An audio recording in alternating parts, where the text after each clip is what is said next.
Trauma bond part 3. How to know if you are in a trauma bond. The orange is behaviors of the abuser and the red is behaviors that you will exhibit.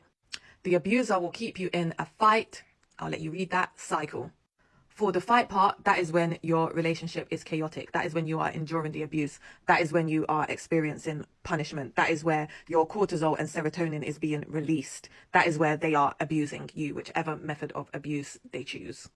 Then this part is the good part, where they are professing their love for you, apologizing profusely, where they are loving on you, giving you grand gestures, gifts, and promise to change. That is where the oxytocin and the dopamine is being released. The longer you stay with them, the less good times there are and the more fighting there is. You become addicted to the highs and the lows, and eventually they will breadcrumb you and only give you a smidge of good times, which you will hold on to for dear life and start thinking of the good times and ignoring the bad. The abuser makes you think everything is your fault.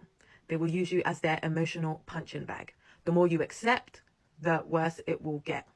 They will also like to isolate you, so you are cut off from your support network and anyone who can see the situation for what it is and convince you to leave.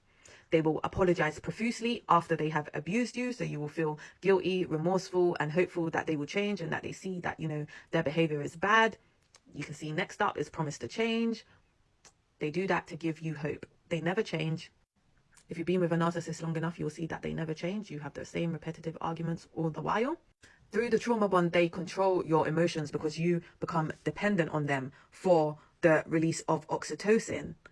They become your sole source of reward, of highs, of good times.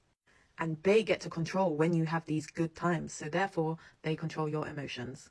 Come back for part 4, where I will talk about behaviors that you have that show you may be in a trauma bond.